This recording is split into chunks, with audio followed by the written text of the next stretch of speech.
Hello and welcome to this week's Blockchain Gaming News Roundup. Today is Friday, the 13th of December. I'm your host, Jenna Jordan, and with me is co-host John Jordan. Hi, John. How are you doing? Good. Good. So let's dive straight into the headlines this week. We do have Apeiron, which is running on the Ronin blockchain, which has gone live through the app stores in Southeast Asia. Mm-hmm. And so the version that's gone live is the dungeon crawler part, which has been live on PC before. Apeiron is a bigger game with a bigger vision of this sort of godlike hybrid game. But yeah, talk us through a little bit more.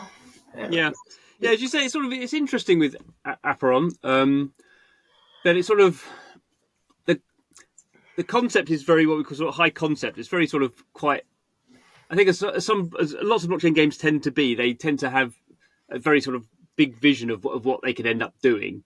But then one that sort of takes a long time, a lot of people to sort of build those things out. And equally, if you can't get the core bit of the game, or if you can't get the first bit of the game working, or the bit in the center is the core bit, I suppose. Can't get the core bit working, then you can't build the sort of the more sort of fanciful bits, I suppose. And so it was a little bit weird that they launched all these NFTs, these planet NFTs, and you had this idea that in a god game you'd be a god playing a god, and you'd control a planet, and you'd have little people on the planet called I think they're called dudes.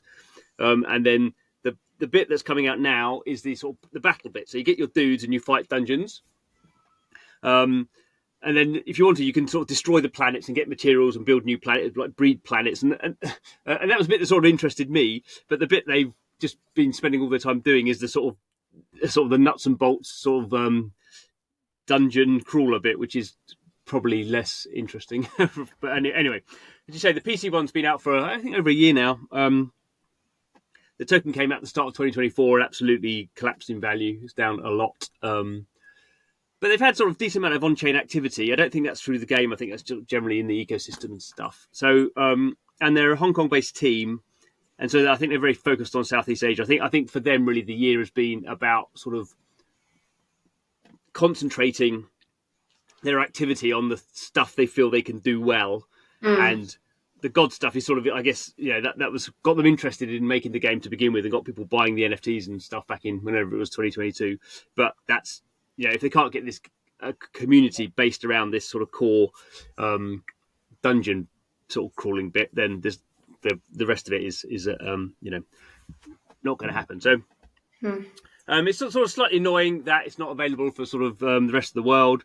They're hoping that's going to come in 2025. Obviously, I guess they want to go through a certain amount of testing process about it all. But I guess more generally, I think with Apeiron is what's interesting is it was one of the first products to launch assets on Ronin, and it sort of to a degree looks like sort of it's done well in terms of daily activity, but it's not. I think there's I don't think it's sort of captured the imagination of people gaming. So I think it's it'd be an interesting play next year. I think with Ronin, with loads of stuff coming out, and I'm sure some of that will be successful. But we're starting to see some of these games now on Ronin that really just for whatever reason haven't worked, like the Ragnarok monster world. I don't think has sort of worked very well.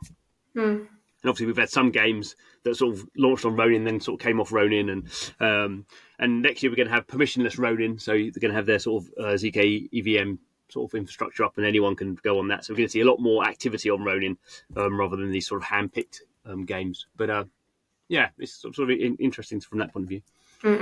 Good. And Ubisoft obviously had a busy year in terms of Web3. They've launched Champions Tactics, which sort of were long anticipated and with expected launches and delayed and so on. But now they also announced that they were going to launch the Captain Laserhawk, the game, which builds on their sort of animation. And that is now announced to be launching on the 18th of December. So tell us a bit more about that. You've been trying that, as it when you played it? I'm not allowed to say anything because it was all under NDA. Oh. But it's a top-down shooter. I mean, for this one, like the Champions Tactics was the game was the real hardcore sort of game, and I don't think that's. I mean, I have to admit I've not played it since it went live. I played a little bit and then not got back to it. It's really hardcore. you have all these little figures. It's really well done, but it's just a lot to ask of people when there's a lot of blockchain games out there, and whereas Captain Laserhawk is much more, in a nice way, sort of throwaway and frivolous. It's based around this sort of Netflix series, which is a little bit sort of tongue in cheek, I think.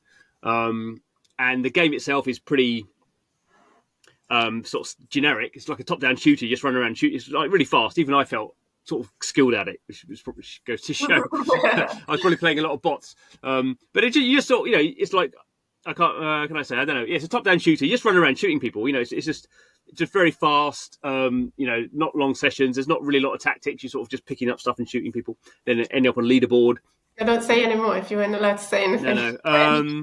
It's fine. It's coming out next week. So they've done the NFT drop. It's a free NFT drop. So they just got rid of 10,000. They don't have any value. They're like $15 they're selling for.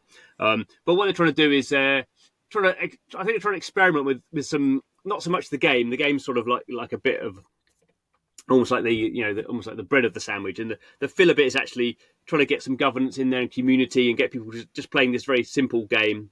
Almost like a hyper casual game. It's not quite, but almost. But it's the stuff around it, the leaderboards and the rewards and the characters. You unlock different characters, obviously. And then the NFTs, they're going to try and have a lot of governance. So, you won't be voting on important things, but voting on maybe some storyline things, or voting on which mode goes live next, or, they're sort of slightly inconsequential things, but, that's what they're going to try to build up on that. And it's I'm trying to think, I can't remember if it's a PC or browser-based game. I think it was browser-based, but I'm not 100% sure on that. But it's a much lighter experience. Champions Tactics was like a big, it's a big, serious sort of hardcore game, and that's not really engaged with people, even though I think it's maybe the better game from a game point of view.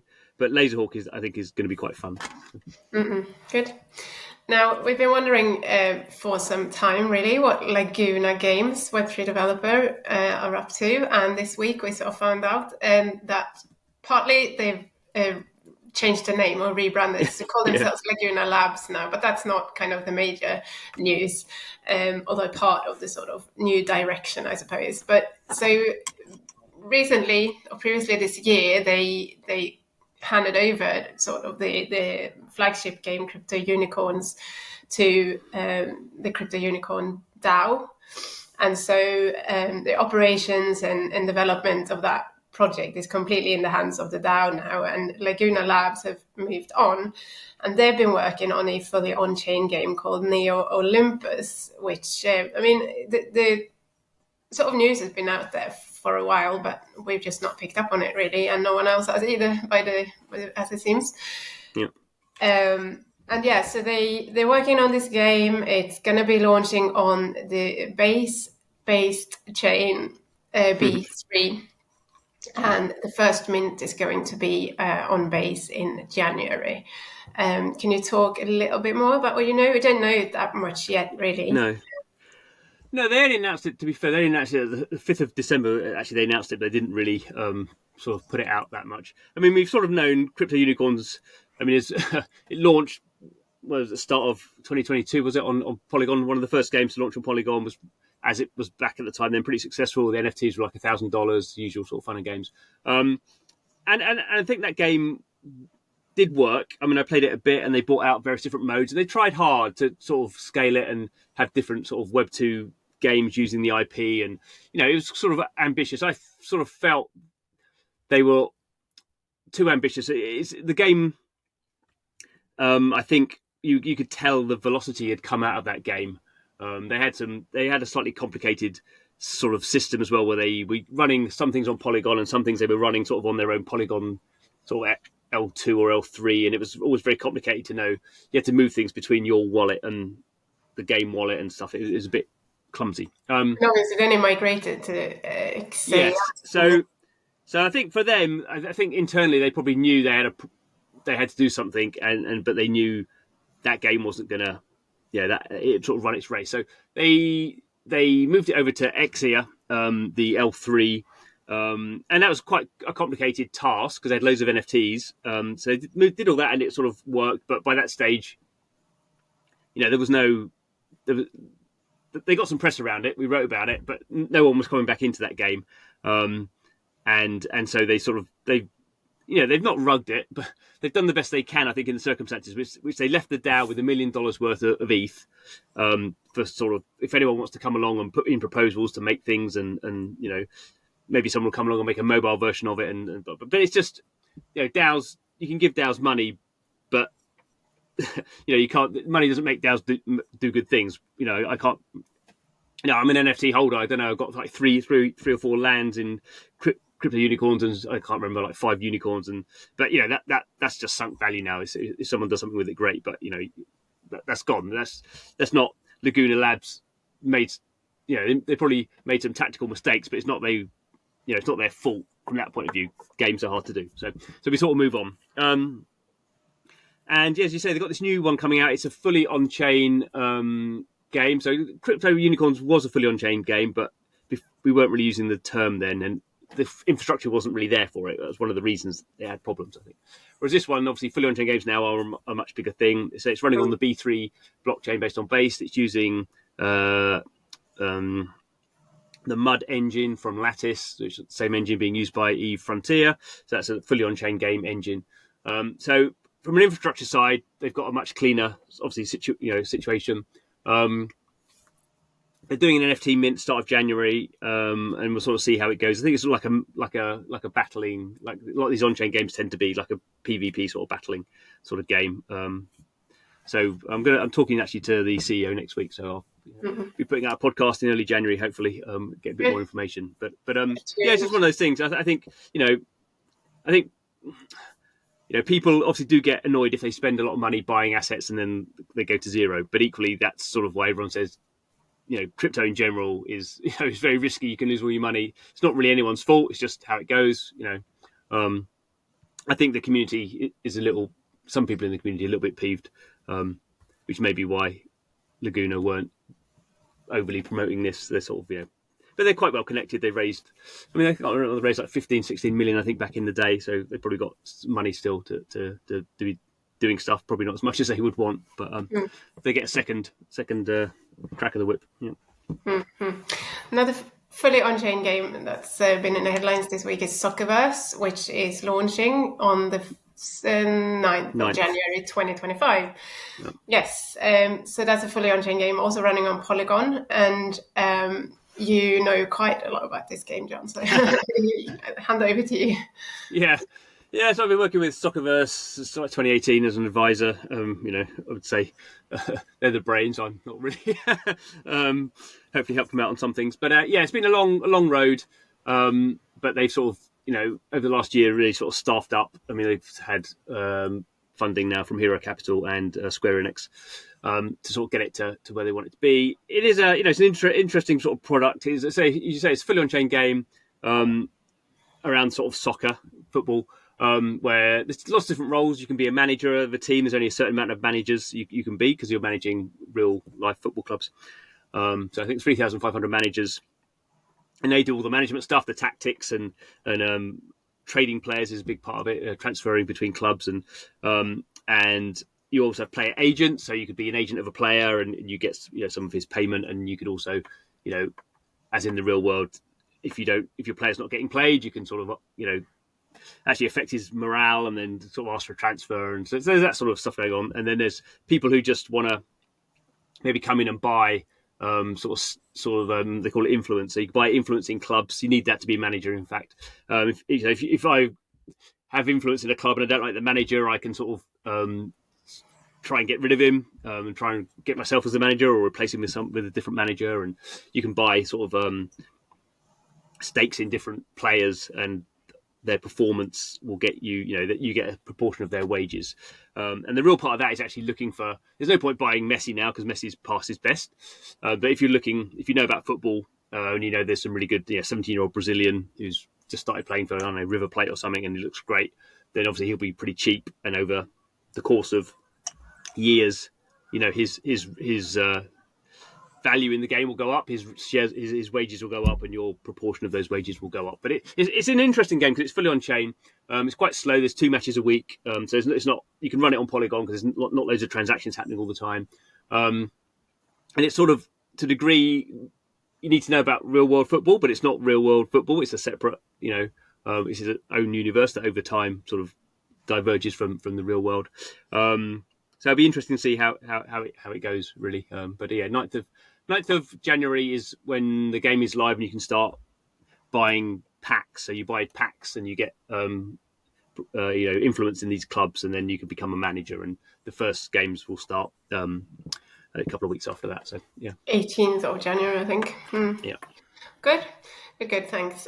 So next up we got Treasure, which have launched their Treasure Chain L2 this week. Although they weren't calling it Treasure Chain. That was interesting. I thought it was. They have used Treasure Chain in the past, but I noticed in the press release they didn't call it Treasure Chain. They just called it their L2. So I don't know if I don't know if that's significant or not, or whether Treasure L2. The interesting bit, I suppose, here is that they migrated to what's it called, ZKsync from having decided previously that they were going to go on Arbitrum and even raise some money quite a lot on Arbitrum for the sort of gaming accelerator fund and so on and so on. Anyway, they're live now on ZKsync. No, it's very, as you say, very odd. I mean, I think it's all, you look back on the years, you sort of start to do now, and almost that Treasure. I mean, Treasure's been out for ages with its magic token and had quite a lot of games on there, but none of them have really stuck. I've not really got involved with any of those games, but they were very early into that sort of gaming ecosystem and had an interesting take on it. And then we're one of the first, we're going to launch on Arbitrum, and then suddenly have this like, oh no, we're thinking about someone else, and people can pitch us to what chain should we go on.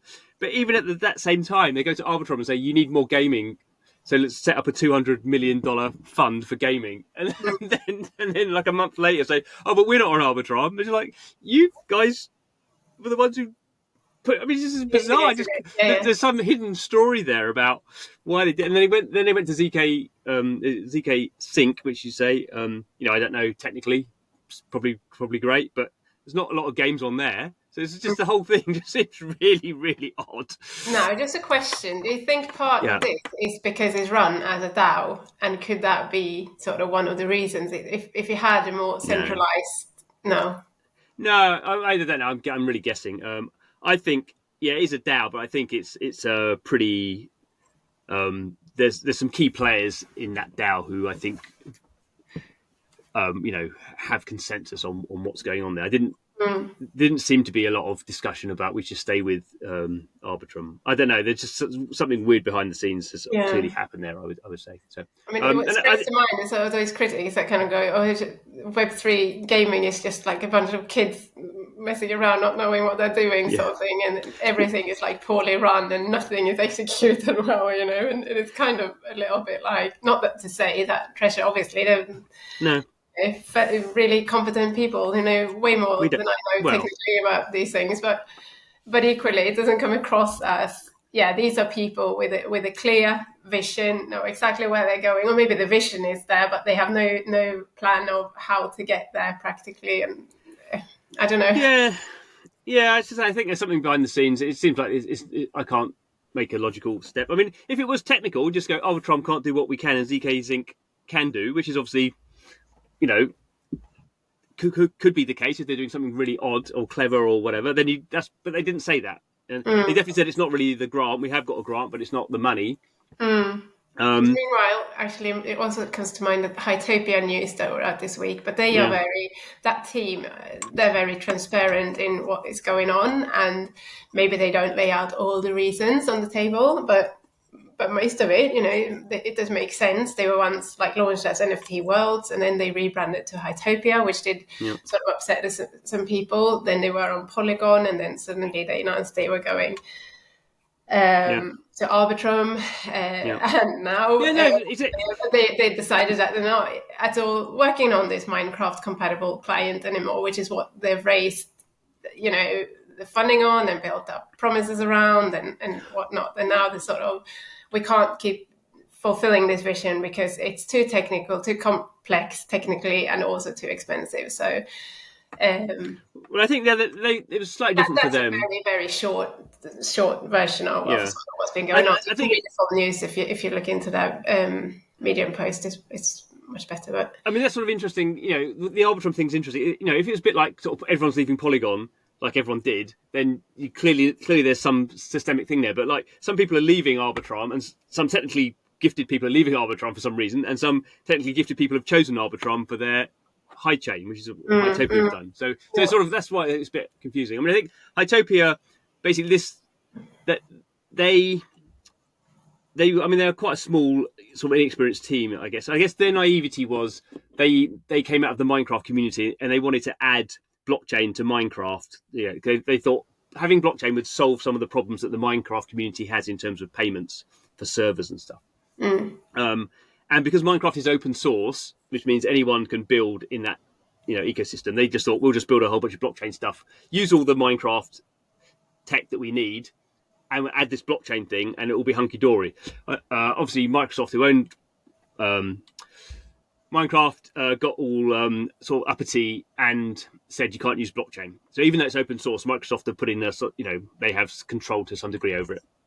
So that was sort of the problem. And what became Hytopia is spent them like the last 3 years building basically their own. It looks like Minecraft, but it doesn't use. And I still think it can connect to Minecraft servers, but basically the last piece was they were going to have their own client and a Minecraft client, because the Minecraft client would be simpler for people to use, and people would know how to use that because they've used it before, whereas their own client would have some advantages but not have the same user experience. And they've just sort of realised trying to do both is crazy. They're a pretty tiny team, really. So they've just ditched the Minecraft, all the Minecraft stuff now. So they have their full sort of stack, and they're sort of independent. I mean, obviously, to a degree, that sort of is great for people who want to build their own stuff, but it means their original goal of doing stuff within Minecraft, they're not fulfilling that. So I guess that's sort of slightly the issue, that instead of people using it for Minecraft stuff, you're using it now for your own sort of stuff, which may look a lot like Minecraft, and maybe, they say their client's much more performant than Minecraft client is because it's obviously built from scratch. They're a team I spoke to. I spoke to the CEO, ArcDev. I think they're a really great, scrappy team who really sort of, just get on and do stuff. But at the moment, they're the only game running on their own sort of infrastructure, so it's not very clear. It took Minecraft 20 years to build up what it's got now. So that'll be the problem for them. Is there's so many different chains out there, so many different sort of UGC metaverse type things out there. Why would you choose theirs? And people will be one. There's obviously number of players, and that's where they're sort of starting from scratch. So I mean, good luck to them. But yeah. Good. So finally, we've got the Beam Ventures, which have launched in Abu Dhabi with a $150 million fund. So would you say that counts as sort of $150 million into investment in Web3 gaming this year? Then are you trolling me? Q4 in 2024. Then yeah. Well, we know some people will add $150 million to blockchain game sector funding this year, and they will be wrong. So a few things about this. So it's kind of weird because Beam, or Merit Circle, is the company behind Beam. Beam is its own L2 infrastructure. And so there's the Beam Foundation is the sort of the legal entity behind running Beam. Beam obviously its own token, and does its own investment and sort of publishing and stuff. And now they're doing Beam Ventures, which is a bit weird because obviously Merit Circle is its own venture. Sort of, it is a venture sort of VC. It's not a fund in that sense. It sort of invests its own money. Its treasury is like $250 million, and that doesn't include its own token. So it's quite a substantial sort of fund, really. And so they've got this new fund.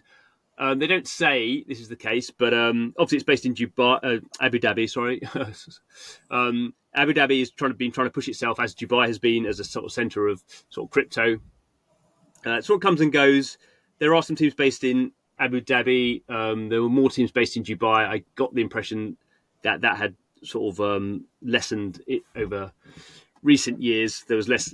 There weren't so many games companies going into Dubai. I think with crypto picking up and with Trump sort of in ascendancy, that maybe will pick up in a more general crypto sense, that those Gulf regions, they do have more open crypto sort of legislation. I guess I'm always a little bit nervous when people funds, when new funds say we've got $150 million, often it doesn't mean they've got $150 million. It means they've got $20 million and they hope to get $150 million. It's sort of, the press release is to like go, everyone go, oh, these guys are raising loads of money. I should get my money in with them. So it's almost like aspirational. I imagine a whole bunch of it has come from if not the Abu Dhabi government, then Abu Dhabi government-based sort of entities. They have they have ongoing programs to get game developers to start up there. So it'd be interesting to see. They haven't done any investments yet, so it'd be interesting to see how that works as an investment. What their sort of thesis is. They are obviously trying to get people to start up in Abu Dhabi. They do have an accelerator as well. The problem with going to live in Abu Dhabi or Dubai is for like 4 months of the year it's too hot, so you can't. So everyone in the Gulf region, basically in the summer, from sort of June to September, moves to Europe or goes to skiing in America. It's impossible to live there. So that's sort of the problem you get. It's easy to get sort of CEOs to maybe spend a few months there a year to get tax breaks, but you don't get your teams moving from, I don't know, Lyon or Montreal, ad hoc, everyone taking their families to Abu Dhabi. So that's sort of their structural problem that they have. Maybe they don't care if the company's headquartered there and tax is very low. So, quite hard to see exactly how it plays out. So I'm a little bit skeptical about, quite what it means. But I guess we will be proven wrong when they announce all these investment deals they're doing next year. Good. And on that note, we're going to say goodbye, and we will see you all next week. Thank you. Okay. See you next week. Bye.